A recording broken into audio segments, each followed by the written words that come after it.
Happy Friday, gang. It is time for WST Winners presented by Coolbet. What's going on? Huss here with you, soon to be joined by JBM and with Patty getting ready for another lacrosse broadcast on TSN. He's at the shoot-around. Producer Connor is going to jump in. And before we get to the picks, we have to talk about last night's game, which was an absolute all-time NFL classic. Top two teams in the NFC playing for what could definitely determine the division and the bye.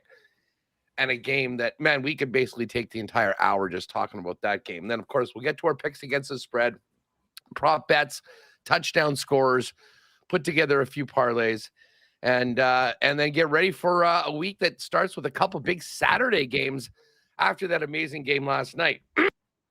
As always, we're brought to you by our partners at Coolbet. If you haven't played at Coolbet before, two things. Use promo code WST for a 100% bonus up to $200 on your first deposit. And for you folks that like poker, you got two chances to qualify for the Costa Rica finals on January 12th, where the last man standing will win a trip to the Costa Rica Poker Festival, along with myself and Jeff Hamilton at the end of January. We are doing qualifying tournament number 2, Monday, December 22nd, 8 p.m. Central Time. And then the last chance qualifier is Wednesday, January 7th. So mark that down and join us. It should be a blast. Let's bring the fellas in. Not only Jake Bolin Moss, but our own Connor Rabchak, who's jumping in. Guys, best of the morning and best of the season to both of you. How you doing? I'm doing well, Huss. As you know, I was kind of down for the count this week with an illness, but feeling a lot better, feeling good enough to pinch hit for Patty here today. And yeah, what an insane game last night, and good for my Niners, who, path to the 1 seed opens up a little bit with the Seahawks win. So I was happy with that result last night. I was gonna say this is actually good timing to get you in. Yes. Lots of NFC West talk. Jakey, what's going on? How are things? Are things festive around your place? Ready to get into it the next week or so for Christmas?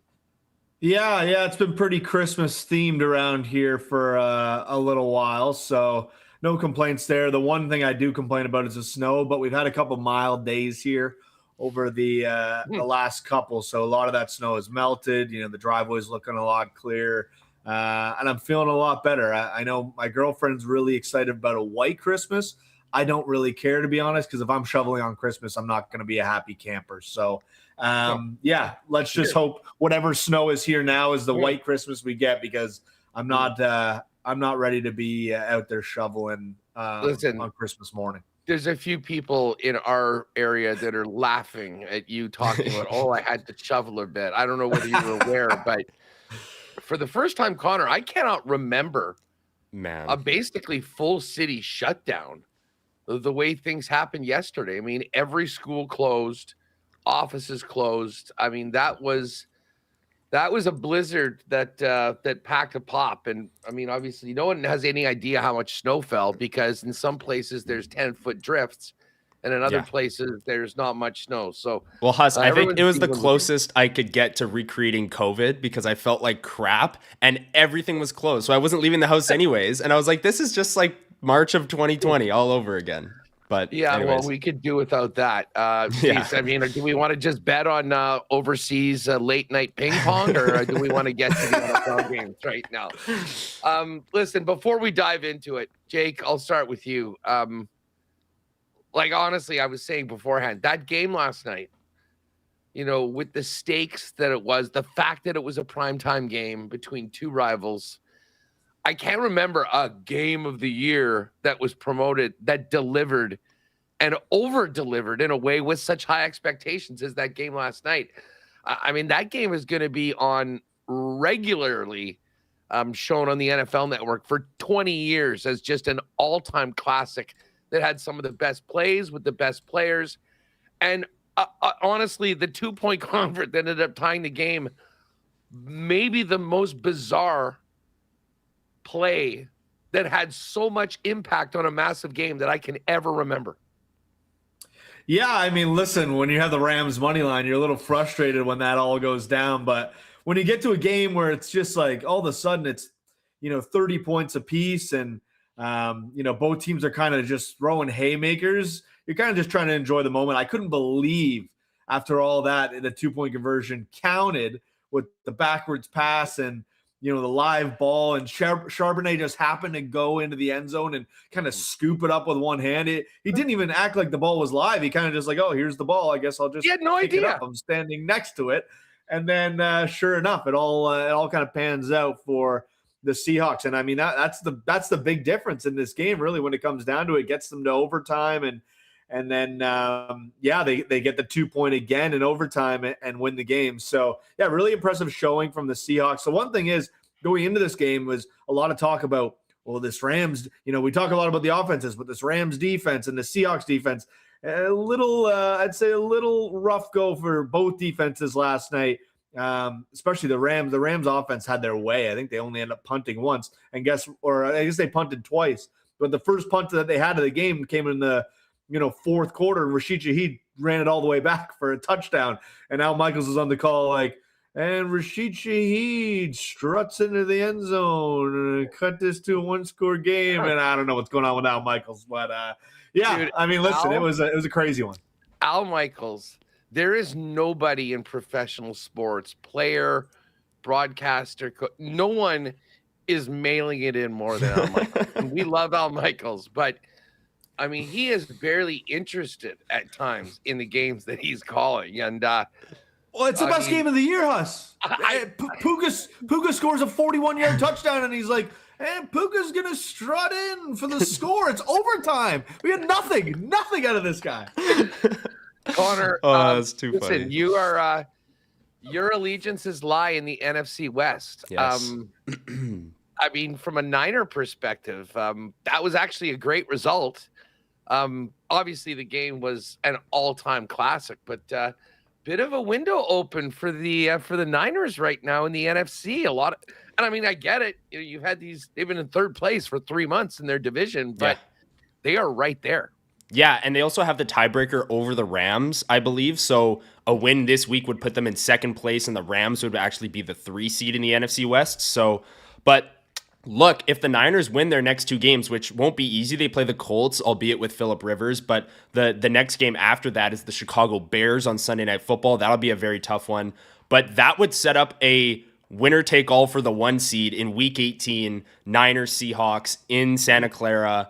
And that would just be an incredible game. Shades of 2019, Huss, when the exact same thing happened. It was Week 17 at the time. The Seahawks were playing at home, Niners-Seahawks, game for the 1 seed in Seattle, final week of the season. It was crazy. So to have that again would be so awesome. But yeah, that game last night, I know Sean McVay after the game was saying, he's been around the game a long time and he's never seen anything like that when it comes to the 2-point conversion. Neither have I. I mean, they're lining up for the kickoff, and it's like, wait, because Zach Charbonnet decided to pick up a dead ball.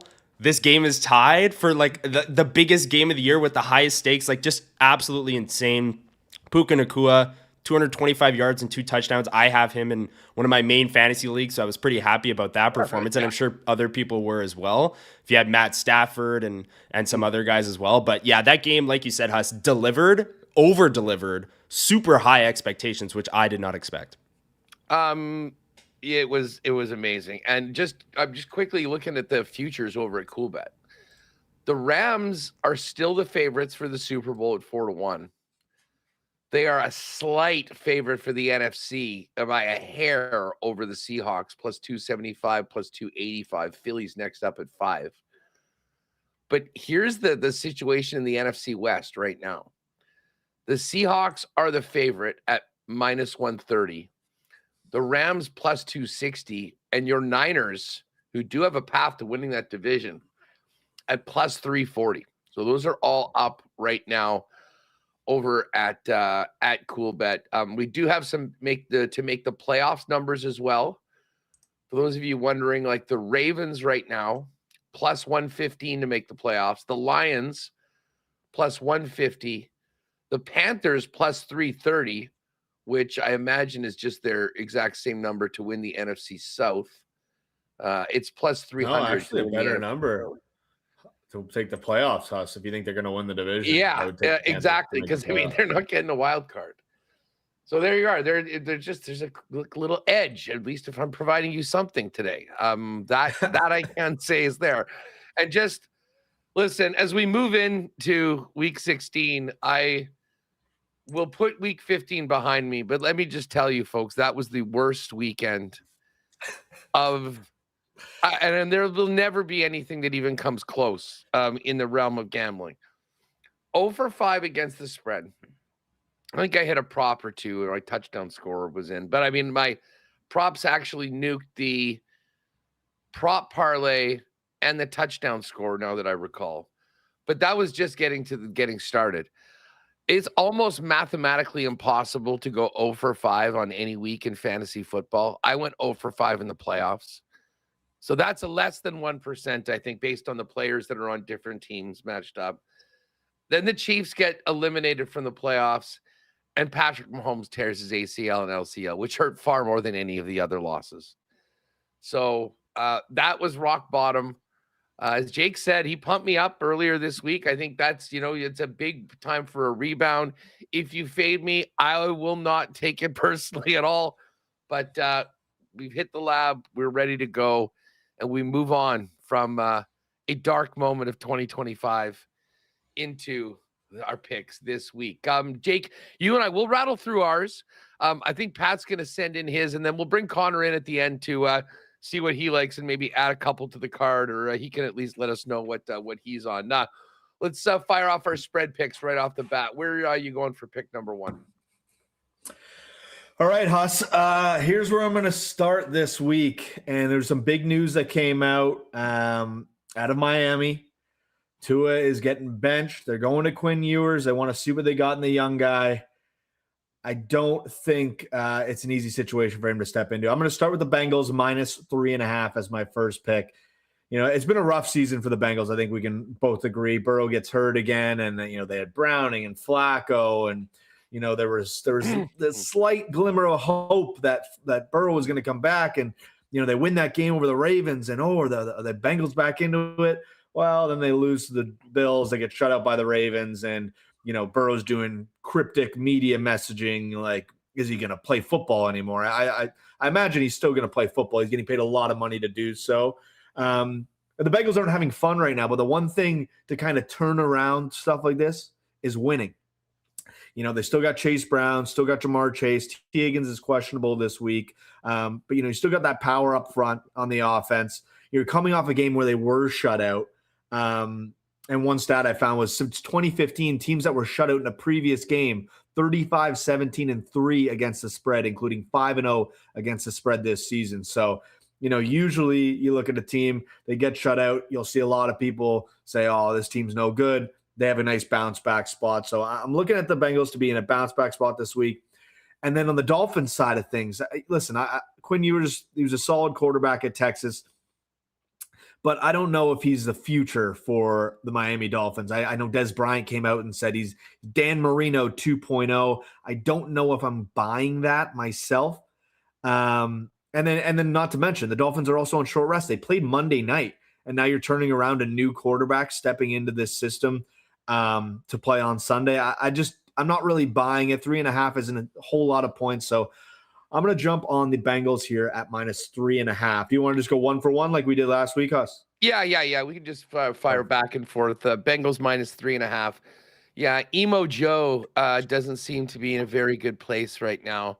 The Bengals certainly aren't in a very good place. That story is going to be really interesting. I mean, for a lot more people talk about the possibility of potentially a Burrow trade, and then you just get thinking about what would Cincinnati get in a haul for Burrow. But again, when you basically get strong-armed into paying all that money for Chase, all that money for Higgins, and then you're going to trade Joe Burrow, I don't feel that the Bengals are going to be down for that. But anyways, that'll be an off-season conversation. I'm going to start off with the Lions minus 7 in this game. I was hoping to get a 6.5, but it's just over the minus 120 ledge. I'll go on the minus 7. This is a game, obviously, it goes without saying that the Lions absolutely have to have. We've got the Pittsburgh Steelers coming off a big win on a short week. But to me, this is a nightmare matchup for the Steelers. They haven't defended the run very well. Dan Campbell's team has absolutely no option.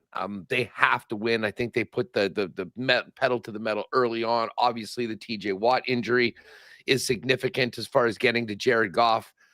And I just think this is going to be really, really difficult for Aaron Rodgers and the Pittsburgh Steelers to keep up with the Detroit Lions. So give me the Lions off the bat, -7. I would have loved it under a touchdown, but to be honest, I think they win by double digits in this game. So we'll start off with the Lions at home, laying a touchdown. Pick number 2, Jake. Yeah, listen, Huss, I looked at the Lions. I mean, that's a desperate team, but I feel like a lot of the desperate teams I've been riding this year just haven't really been following through with that desperation. So I was a little hesitant on that one. But you know what? Like I said to you earlier this week, Huss, you're going to see the board as clear as you've seen it this season. Now that your Chiefs are out, all you got to focus on is winners. Free agent. So I love to see it. I'll probably ride the Lions with you. My next pick, this is the if you can't beat them, join them game. And I texted you guys about this, over the weekend. This team's been driving me nuts all season. I do not believe in them. I think they're the biggest frauds going. I'm going to take them this week. Denver Broncos -3. So frustrating this season. They played all these tight games against bad teams, but they win and they find ways to win. And that defense, listen, as much as I think the team is fraudulent, I think that defense is absolutely legit. One of the best units in the league, if not the best unit in the league. And this week they get the Jacksonville Jaguars, who are on a little hot streak of their own. I think they've won 5 in a row now, which is pretty impressive. But then you start to look at, what does the Jacksonville schedule look like as of late, Huss? Let's see. Since the start of November, they beat the Raiders by 1. They beat the Chargers, which I think is a good win. They beat them pretty handily, 29-point victory. They beat the Cardinals by 3. They beat the Tennessee Titans by 22. They beat the Colts a couple weeks ago, kind of when the Colts were on their skid, by a good margin. And then they beat the Jets last week by 28. Listen, they're blowing teams out, but they're not necessarily blowing good teams out. And you sprinkle in a loss there to the Houston Texans, who have a good defense of their own. I think this is going to be quite a jump in competition for the Jacksonville Jaguars this week. I think that Denver defense is going to be vicious. They're still going for the number 1 seed. They still have stuff to play for, and if they want to have a nice extended rest, wins right now matter. So I'm going to take Denver here at -3, looking to lock down the number 1 seed. And kind of rely on that defense, have, Bo Nix just kind of manage the game the way he's been doing, impressive win last week over the Green Bay Packers.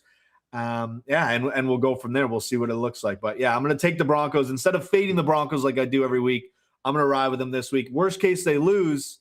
And maybe the Patriots slide back into the possibility of the long shot 1 seed. Who knows? I like it. The emotional hedge. It makes sense in this. And hey, I'm with you as well. I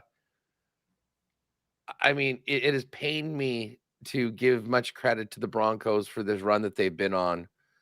That was a really impressive win. Coming back the way they did in the second half against a really good Green Bay team. They are deserving of where they are right now. It's not their fault that their schedule is what it is. And I mean, are we really going to get fooled by Trevor Lawrence putting up 44 fantasy points against what's left of the New York Jets? I mean, you want to talk about moving up a couple weight classes. I mean, this is like going from, the deep minors to the majors and playing against one of the top teams and top defenses. So, I've been skeptical in the Jags for a while at both of these teams, to be honest. So I guess someone's got to win. But I do lean your way on that one. I'm going to go to a team that's out of it, but has actually looked really good in the last couple of weeks, and I think still has a lot to play for. And that is the Minnesota Vikings. The Vikings are in New York to take on the Giants as 2.5-point favorites. JJ McCarthy's returned to the starting lineup since the Max Brosman debacle. And they've put up 30 plus in both of their last couple games. He's starting to look more and more like the guy that they believe that could be their quarterback of the future.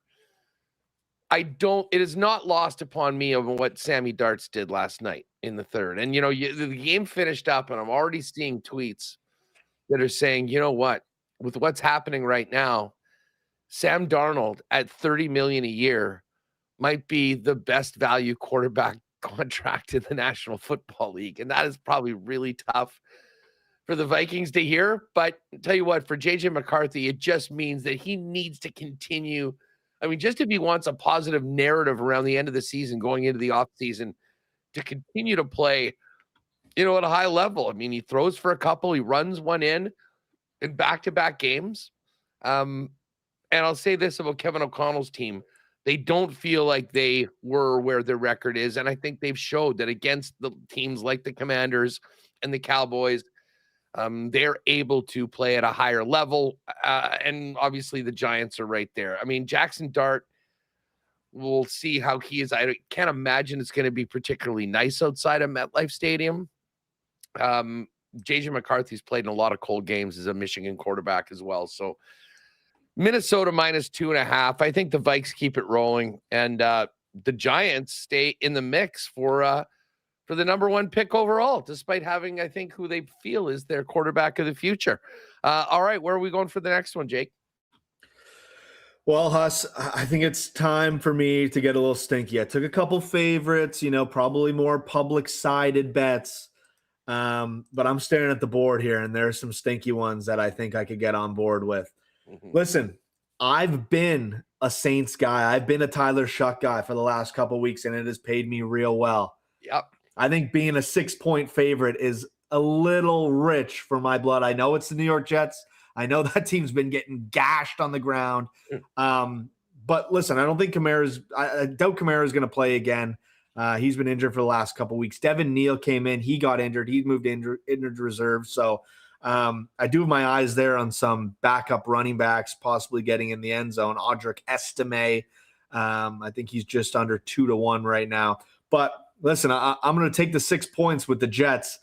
Listen, I know it's been a rough go for the Jets. They've moved on now. Brady Cook, I believe, is their quarterback. I don't think they necessarily want to win this game. I think the better draft pick they can get, they have a ton of draft capital this year. I just think the Saints themselves, they've been playing with a bit of fire. They did beat the Panthers last week, but just barely. They had to mount a nice little comeback. I think the likes of Breece Hall and whatever Brady Cook has to offer managing wise is what I'm going to ride with here. You also look at the total. The total's real low, 40.5. If I'm getting 6 points in a game that isn't expected to see a whole lot of points, I think I'm going to take it. So that's kind of my logic there. And me, I mean, the stinkiest numbers seem to be the ones that always find a way to cash, Huss. So I imagine there's going to be a lot of love for the Saints this week, given what they've done in the last couple of weeks. I'm going to switch and take the Jets at +6. It's funny you went there. I considered that, but then I actually started thinking about the Saints, who are on a bit of a roll. They'll be playing at home. I'm not sure Tyler Shuck might not be a guy for their team. I like Shuck. I like Shuck a lot. So anyways, for me, it was a no-go because, at the start, we thought, the Saints are going to be the number one pick. They're actually winning a couple games. They're 2-0 against Carolina, who could very well be in the playoffs, which is hilarious.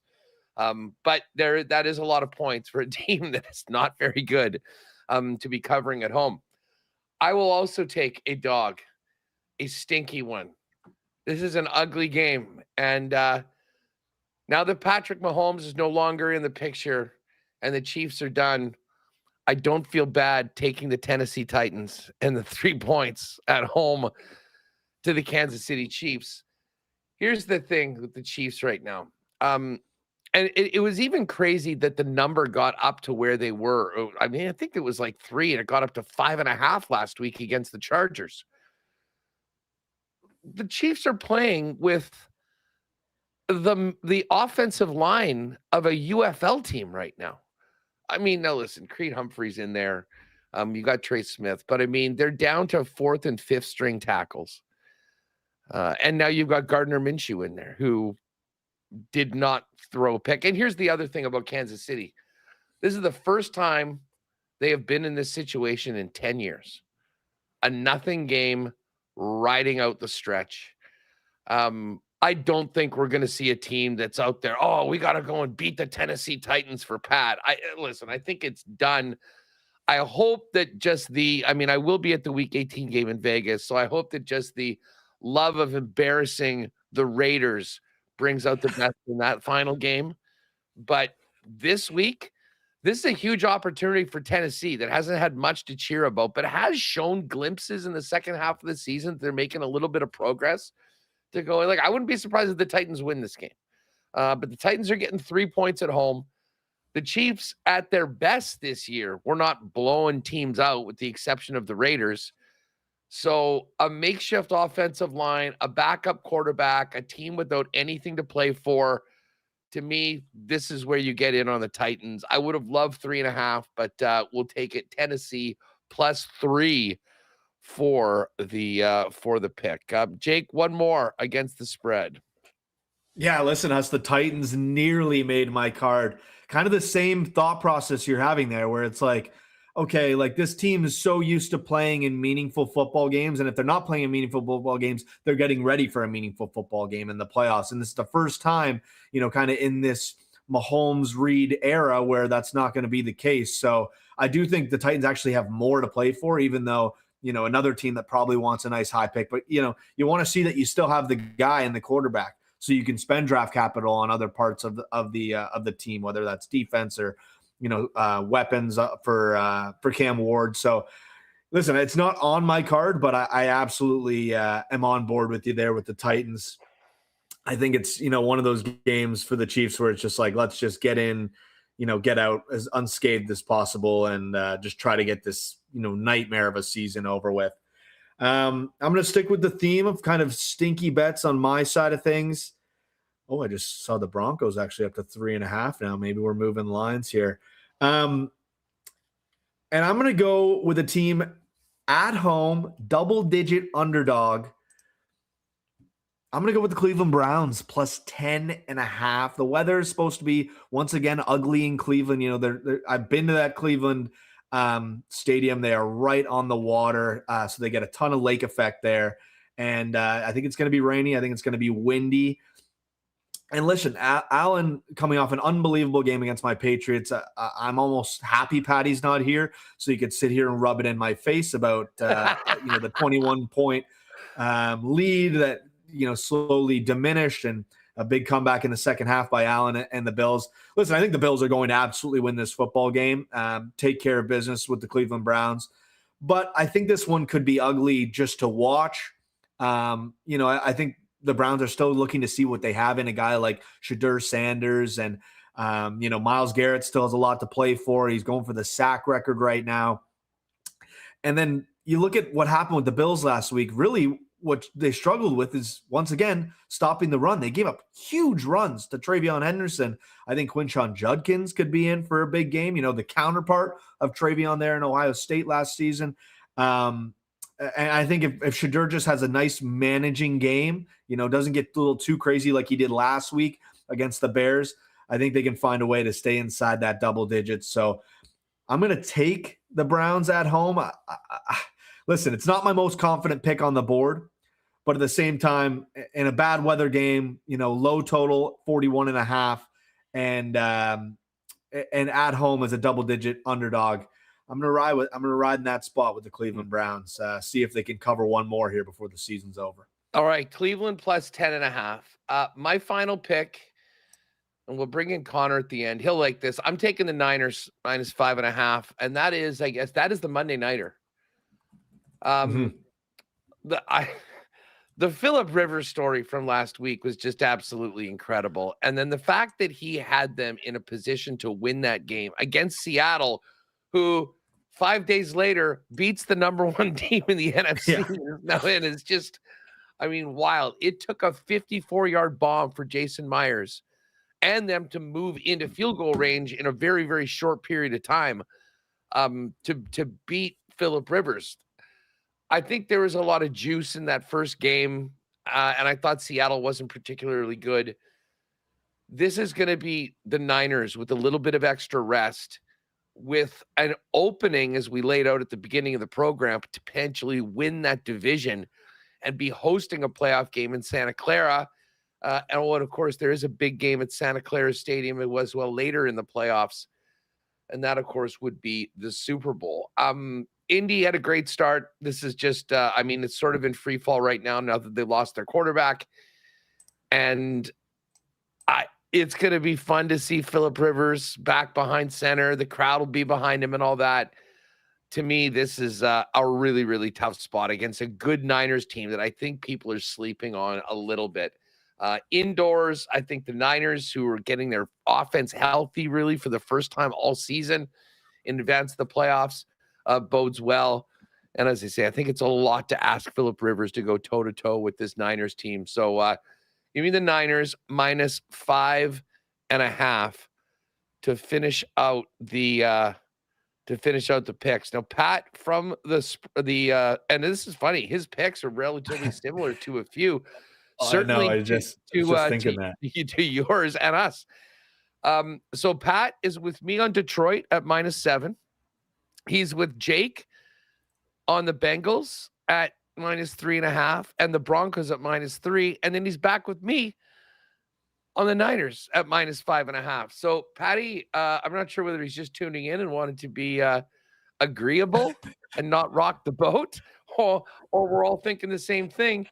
But the good thing is we don't have any team on all of our cards, because that is the time when you run to the opposite side, as so far as taken. So we are in there. Just while we're on these, Jake, let's think about this right now. I mean, for a parlay, obviously Pat and I both like the Niners, and and that might be a good one to have, just to hang on. If we can get the first couple legs, it'll give us something fun to get into on the Sunday nighter, or the Monday nighter, I should say. Do we want to? Let's see. What would Denver? Just got to look and see what would the Denver number be at 3.5. Or sorry, I think if we're doing a parlay, probably 2.5, right? Yeah, sorry. Okay, -139. That's pretty juicy. As I say, I do like Minnesota here. A Cincinnati. I guess we throw Cincinnati, and you guys are both in on that one. What do you feel about Detroit -6.5? Mm-hmm. Or is that? I like Detroit -6.5. Do we want to have three favorites on the card? Is the question. Just moved. Well, that is a good question. And if we were taking an underdog, I don't mind the Titans. I don't think. Yeah. I mean, do we want to take the Titans at +3.5? Listen, I think the Jets are a tough pill to swallow. I think the Browns can also be a tough pill to swallow. But Titans were nearly on my card, Huss. And I think same kind of wavelength I had with you. I don't mind them up to even 3.5 -130. Okay, so let's do that. We got Tennessee +3.5. Mm-hmm. Do you like the Bengals or Broncos better? Personally, Broncos, smile high. Trevor Lawrence, I think it's a big jump in competition. I think that we could be surprised about what comes out of Denver this week. All right, so if we take Tennessee +3.5, Denver -2.5, then we can, as they say, do we want to go with? I mean, Patty and I are both on Detroit. We could take that to 6.5, or we could wait for the Monday nighter and take the Niners -5.5. Because listen, Pat, I think both on those. Which one do you like better? I think with Connor being on the show, I think that's our guide today. Great pick. Sam Fran. How are you feeling about the cover? Feeling great. Confident? Yeah, like another week of tape on Phillip Rivers. Not that like anything's going to surprise you anyways. He's going to stand in the pocket. He's going to throw some wobbly balls out to the boundary and try and, dink and dunk his way down the field. I do get concerned a little bit about the run game. Can the Colts just run Jonathan Taylor 25 times and gash the Niners? But I think Robert Saleh, the defensive coordinator, very, very talented defensive coordinator, I think he'll have a really good game plan to kind of throw off Phillip Rivers and make him, not be able to just take one step in the pocket and throw. And then the Niners offense, you talked about it, Huss. I mean, with Purdy back these last 4 games, they've been awesome. I mean, they had the one rough game on Monday Night Football against the Panthers where Purdy was definitely seeing ghosts. But outside of that, like the offense has been absolutely clicking. The defense has been good. I don't trust in Phillip Rivers, so I'm biased, but yeah, I think. Listen. Rivers last week, 120 yards and a touchdown. Like people were like, "Wow, Rivers really stood in there." Like, yeah, Rivers stood in there for a guy they pulled off the street who hasn't played in 5 years, but he didn't blow you away with the numbers. He didn't go for 300 yards and 3 touchdowns. He threw an interception. He had a touchdown. And he had 120 yards. Niners were another game that was almost on my card as well. Like I like to get stinky with it instead of taking a bunch of favorites. I do love the Broncos pick though, Jake. I think that's you guys got to have that one in the parlay. I know you are on that. So I do like that pick. Trevor Lawrence has been really good as of late, but it's come against some dicey opponents. I mean, they've beaten the Titans. They've beaten the Jets last week. He went for 1 million yards and 1 million touchdowns, but Denver on the road is a different animal. Yeah, absolutely. All right, so let's lock that in, Jake. Tennessee plus 3.5, Denver minus 2.5, Niners minus 5.5 for this week's partner parlay against the spread. Where do you want to start in the prop shop? Let's pick a couple props here that we like. Yeah, I'll get us going here. And I'm going to a game we haven't talked about yet, but it's a big one. NFC South, Tampa Bay Buccaneers versus the Carolina Panthers are going to play twice here down the stretch and really decide who's going to win this division. And I'm going to take a guy that, has really started to pick it up here in the last few weeks. Jalen Coker over 38.5 receiving yards. Like I mentioned, this is a big game. And I can't really pick a side because I've been the Panthers guy, and then the Panthers are underdogs. You're kind of supposed to ride with them, but I love Baker. And I think at the end of and I do have, this is a little behind the curtain, but I do have Bucks to win that division from early in the season at like minus 115. So I don't want to lose that necessarily. So I'm kind of in this rock and a hard place where I think the Panthers can absolutely win this game. I just don't want to go against my bet that I already have. But Coker's been a nice piece for Carolina since his return.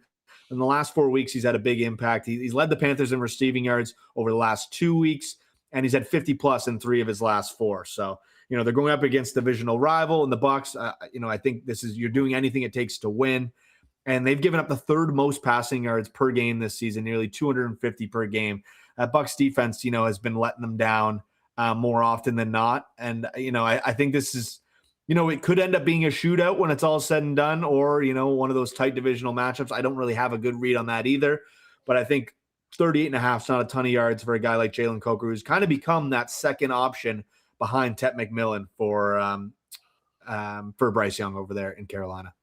Good stuff. All right, so Jalen Coker over 38.5. I'm going to go to, and I'll shout out my guy Thomas Tipple from Fantasy Points. We were kind of going through a bunch of the early looks at lines earlier in the week. And he pointed out to me Jacoby Brissett and what he's been doing as of late. Here are Jacoby Brissett's yard totals in the last 5 games. 452 against the Niners, 317 against the Jags, 301 against Tampa, 271 against the Rams, and 249 against the best defense in the league in the Houston Texans last week. The Atlanta Falcons are coming in.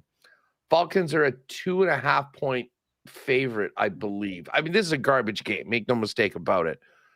But it looks like they're going to get Marvin Harrison Jr. back. And the bottom line is they're losing all these games, but they're trailing. They're throwing the ball nonstop. And Brissett's actually been very, very productive. His yardage total is 254.5. I'm going to take the over on Jacoby Brissett passing yards at over 250. Now, you had mentioned, Jake, the Bills' inability to stop the rush. Patty is fading his own team in this. You He mentioned does this. Judkins. He Here does we go. this. Quinshon Judkins over 63.5 rushing yards for the Cleveland Browns. So there are first two. Now we get to the second run. Where are you going with prop number 2? Yeah, I'm actually going to Monday night, Huss. We've already touched on the game now with you guys having San Fran both on the card. I'm going to go to the big man in the backfield, Christian McCaffrey, over 39.5 receiving yards. The last couple of weeks, been a little more quiet in the receiving front of things. But prior to this, he's cleared 40-plus in all 12 games prior to the last 2. So 12 of 14 games now, he has 40-plus receiving yards. And listen, Indy's actually been pretty solid against the run. I think they're only allowing the sixth most rushing yards, or the sixth least. I don't really know how I'm putting it, but against this season. And I think, when you have a guy like Christian McCaffrey, you're going to find ways to get him involved. So if Indy's, kind of clogging up the middle, clogging up the run, I think you find a way to get McCaffrey out in space, find a way to get him the ball by Purdy throwing it to him. So I'm going to take his receiving yard number at over 39.5. I thought the number was low. Maybe I'm a sucker. Maybe I'm a fool for jumping in on it. But, considering the importance of this game, I don't think they're really going to be holding back if you're the San Francisco 49ers when you're now in a race to possibly win this division in the NFC West. Well, and speaking of that, and by the way, right now, I'm going to get this in. We can get Detroit.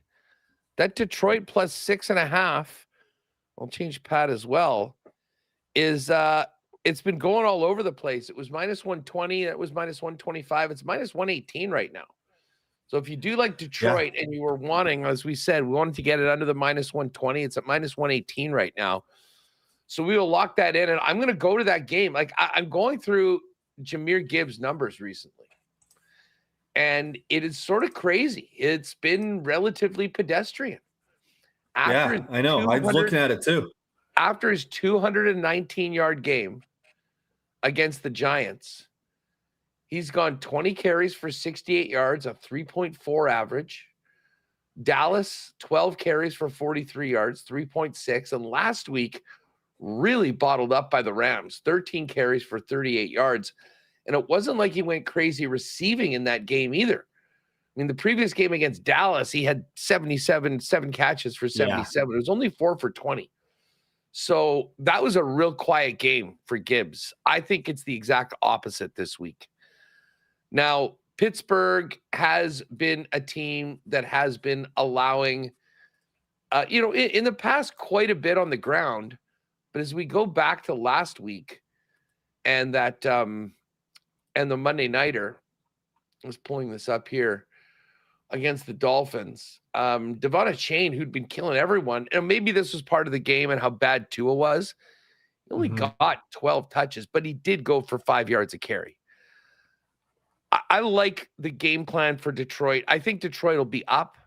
I think they will be wanting to run the football. When you look at the numbers for Gibbs in this game, the way things look is that, the rushing total, which I think is where I lean, is at 73.5 yards. He's due for a massive game, and I think this is the sort of team that he can do it. If you want to bet it, the combined rushing and receiving, you can go to 116.5. But I'm just going to stick with it on the ground. I think that he's going to be way, way better than he had been in recent games. The number is 73.5. I think I wouldn't at all be surprised if he gets triple digits here. So I'm just going to go with the horse. I see most people have him as number 1 on the fantasy running backs this week. He's minus 238 for a touchdown. Probably a little too juicy of a number. Yeah. But Gibbs over 73.5 rush will be it. And then Pat wanted to make sure that he got his quarterback rushing number in. He's going with Jackson Dart. We should get an over-under on how many times he needs to go into the blue tent in a game. Blue tent. He is, it's basically every game. He just keeps getting done in. Oh, and I look, and Patty had 33. We've actually got a 32 over at Coolbet right now. Now, the number is 32. So, Dart over 32.5 rushing. All right, and let's get some touchdown scorers here. Patty, Jake, what about you? What are you thinking for a TD? Listen, I had a safe one, Huss, and then I see what Patty does over in the text thread, and I knew he'd be locking in on the incentives because I took a good look at the incentives this week as well.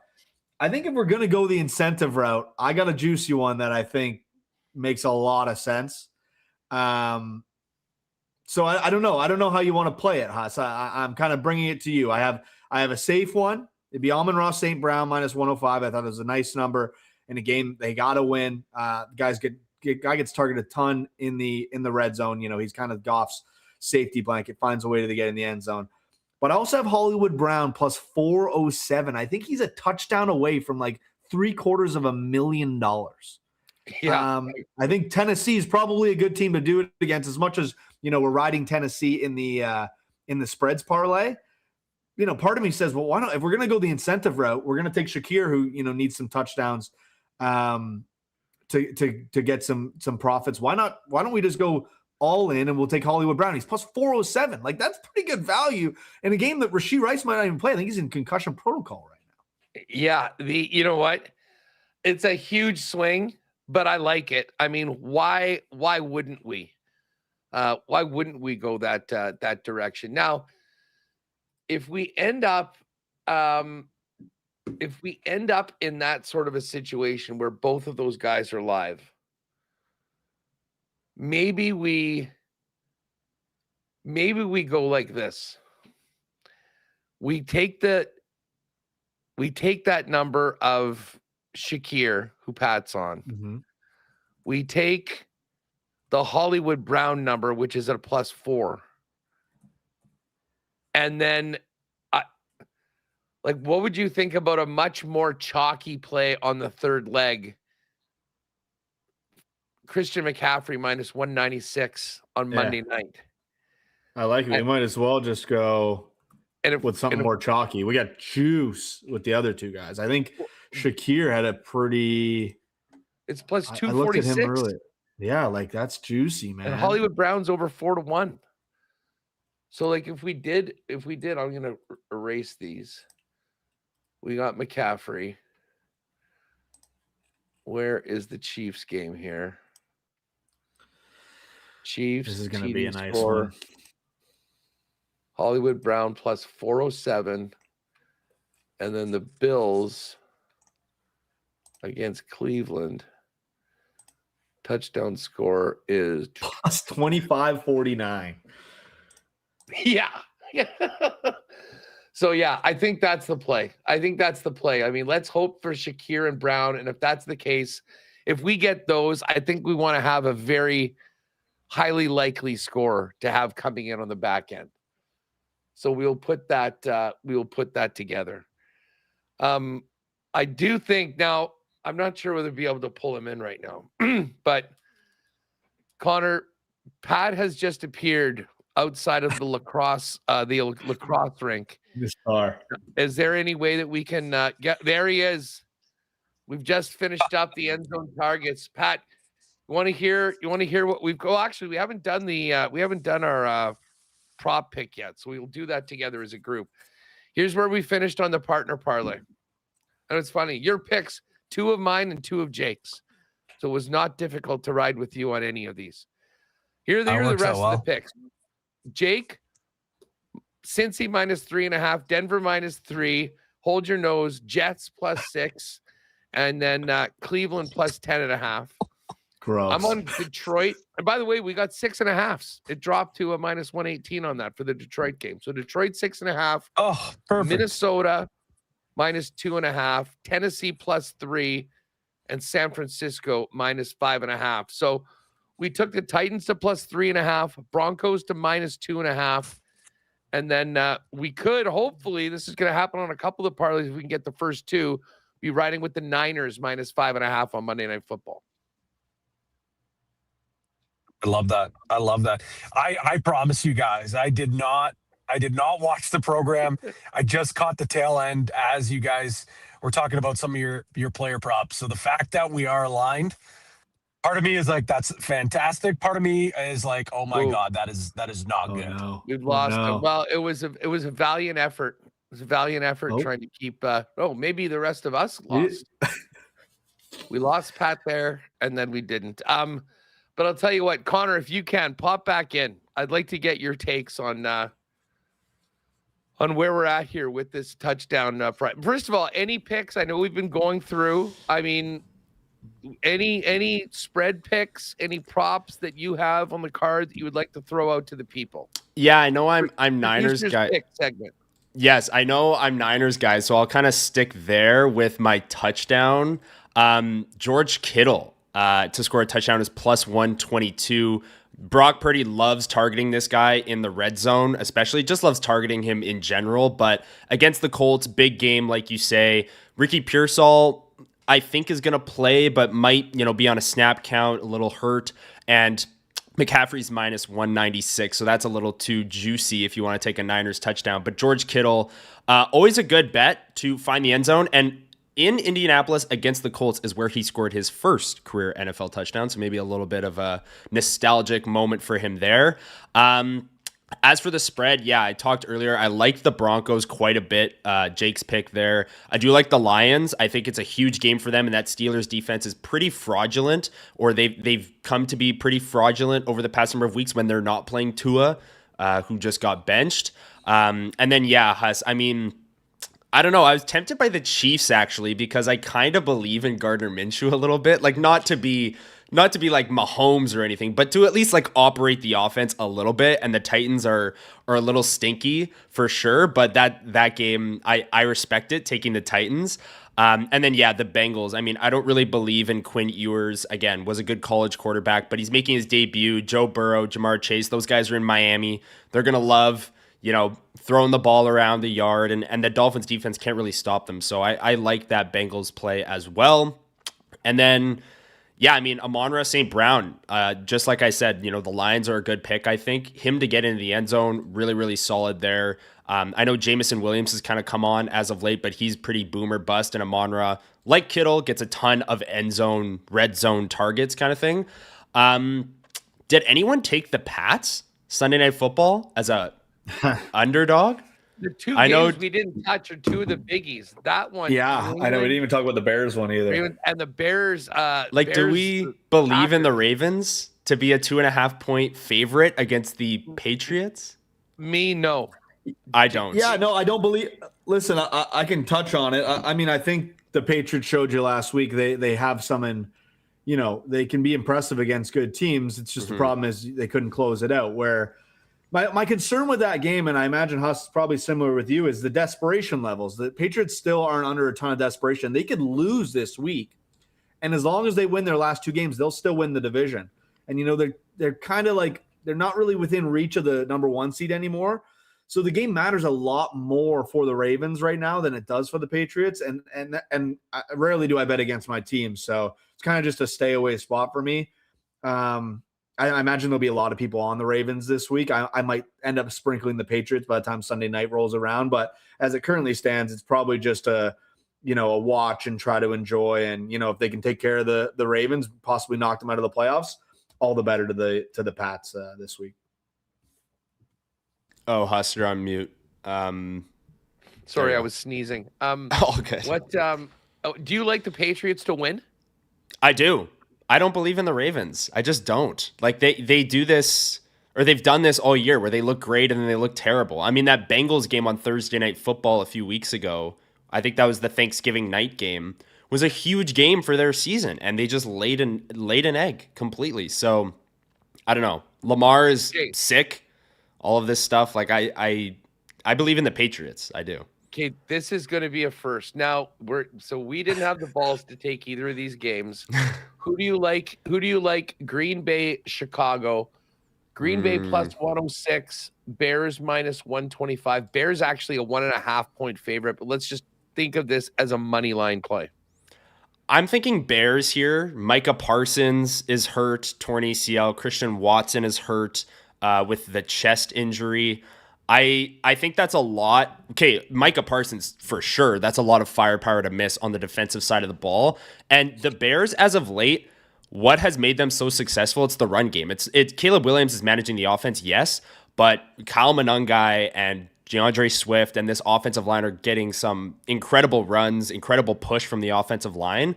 I don't know if the Packers, without Micah Parsons, are going to be able to stop the run as well. I know he's more of a pass rush guy than a run stop guy, but he's an elite generational edge rusher.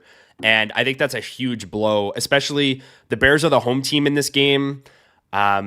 It's a big game for their season as well. And I just think the Packers might be reeling a little bit from all the injuries that they sustained in that loss to the Denver Broncos. And look, whether or not you're a believer in Bo Nix went in and put up 34 on this Packers defense. I think with the run game, with Caleb Williams being able to create, extend plays, I think the Bears offense is going to be able to get it done. The Packers offense without Christian Watson, I don't think is going to be as explosive. All right, So I'm going to build Bears. this for you. And you like the Broncos to win, right? I like the Broncos. Okay, and the Niners. How about this? This is our first. We're adding a new feature of WST Winners this week. This is the first producer parlay. And The ride with Connor. New England to win, Bears to win, Broncos to win. Plus 541 before the boost. Look at that. And I will ride with you on that. Let's go. Let's I ride. I will ride with you on that. If that hits, Pat is out. He's done. He's done. I'm taking his spot. No, listen, it'll be like I'll probably be out. It'll be like it's like Survivor. It's like Yes. Survivor. Although Pat will have a tough time. We need being some there. internal competition here, Huss, on WST Winners. It's relegated. After He's my relegated. disaster of last week, I'll just sit here and ask you guys what picks you want and take notes throughout the entire side. So yeah, we'll throw that one up as well. A money line parlay of the Patriots, Bears, and Broncos under the producer parlay, and we will ride with Connor. Jake, the one thing that we still need to do, because we've got our touchdown bet, which is a wild one. What about the props? Coker or McCaffrey for you? Brissett or Gibbs? I think I'm going to ride with Brissett on that one, unless you feel that we should just roll with Gibbs. No, I think you're confident in Brissett. Listen, the Gibbs one is I do like it. It was almost I know I keep saying that it was almost on my card, but there's a lot of things I did mull over, and Gibbs Actually, was one of them. Let's go with Gibbs. Okay. You You look at like obviously A-Chain only had 60 last week, but then I think Henry had 94. Keaton Mitchell in the same game had 76. James Cook went for like 144 against the Steelers. The Bears weren't as heavy run, but then like Chase Brown went for like 99 against the Steelers. So, and like you said, he's been a little pedestrian over the last couple of weeks. I think this is a good opportunity for Gibbs to get back going here. You bet. Okay, so I'm going to throw the Gibbs over 37.5. Do you want to go with McCaffrey or do you want to go with Coker? I'm going to go with Coker just because we get a lot on that San Fran game now with CMC and then the 49ers. So I think instead of having two CMC props, I'd rather just have Coker. I think that's a big game. I think Bryce Young gets him involved. I think he gets it done on 3 or 4 receptions to get that 39. What are we? Sorry, what was the Gibbs number? The 73.5. 73. Sorry, you said 37. I was thrown off. Oh, sorry. Yeah, just dyslexic, I guess. Okay. Judkins 63.5, Dart 32.5. Which one should we add for Pat? I like the Judkins number. I liked him actually to score too. He's plus 103 to score. It's gonna be a gross one there in Cleveland. My only concern with Judkins, and the reason why I didn't add him to my card, is just like the game script. Like, is Buffalo going to get up early? Is Cleveland going to be chasing? Is Cleveland going to even have the opportunity to chase? Or I don't know. I guess that would be my concern with Judkins. Do you have a lean yourself? Well, the thing about Dart that I kind of like as opposed to it is that it's just almost guaranteed. Like they have so many designed runs for him. I mean, he's had carries like in his last 4 games, 6, 8, 6, 4, 9.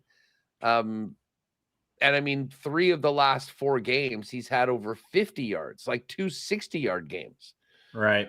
So I mean, to me, the dart number, especially against a Minnesota team that'll probably be blitzing him. I mean, if he gets out, he hits that number in probably 3 rushes, like if he gets a big one, which he sort of does. So I guess if it was me, I'd probably lean dart, but let's do dart. Let's do dart. Okay. So Coker, I worry about the game. I worry about the game script in Buffalo. Like as much as I'm on the Browns, if the Bills get out in front early and Cleveland's chasing, Judkins could become just useless in the game. Perfect. So we'll get that up. Now that one will be in the exclusives. Coker over 38.5 receiving, Gibbs over 73.5 rushing, Dart over 32.5 rushing. And then in the combo cards will be the partner parlay of Tennessee plus 3.5, Denver minus 2.5, San Fran minus 5.5. The touchdown score is going to be a big swing. Khalil Shakir, Hollywood Brown. If those guys get it, we're then just needing a Christian McCaffrey at over 25-1 on Monday night. And then the first ever producer parlay. Bears, Patriots, and Broncos. Love it. To win, boosted from plus 541. Lock it in. We'll get that up in the combo cards as well. Great stuff, gentlemen. And I guess this is a great time to wish all the people that join us or check out the program and obviously everything else on WST a very Merry Christmas, because a week from today is, of course, Boxing Day. And I'm not sure that's usually a day where people are out doing it. It might be difficult to bang off a show that day. Yeah, I got my family Christmas on Boxing Day, so I don't know. We'll have to discuss and see what makes sense to us. Maybe there's a world we get together a little earlier in the week and put something out, but it's tough, right? Tough with the lines and the injuries and stuff. So we can chat on it. One thing I'll say is pay attention to the Coolbet Canada socials, Winnipeg Sports Talk, of course, myself, Hustlerama, at Jake Bolin Moss, at P. Greggy. Maybe we just fire up a 1 to 2 minute video each with each of our picks and put them all together. And then we can just bang out the parlays through a bit of a text chain and then post them up. But just know that when you go to Coolbet heading into the weekend, and actually into Christmas because of all those Christmas games, you're right. Maybe we do bang out something. Stay tuned on the socials and on the channel. We will do it. Either that or maybe we just bring you and Pat in on Tuesday and for a little bit of an extended segment on WST. We obviously won't have a full hour to do it, but we can just bang out our favorite picks. We come locked and loaded and we put things together right there. One way or the other, we'll do that. Do not forget Poker Tourney Monday night, 8 p.m. Second qualifier for Costa Rica. Will be awesome to make that happen. But guys, I'm beyond last week. I appreciate the support from all of you. It was like counseling throughout the week, getting through it all. Let's get it this week. And I got to tell you, very excited about this touchdown parlay. And wouldn't that be something to go in needing just a Christian McCaffrey touchdown for a 25-1? We will see it. We'll get these up in.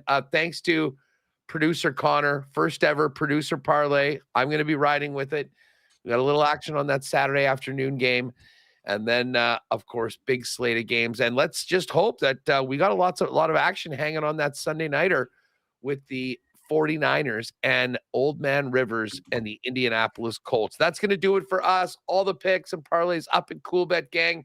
Join us at 1 o'clock today for a big Friday edition of Winnipeg Sports Talk. For Jake Bolin Moss, Pat Gregoire, and producer Connor, I'm Andrew Paterson. Have a great one. Merry Christmas, and we'll talk to you next week. Heading into the big Christmas Day games that have all been nuked by injuries in the National Football League. Have a good one, gang.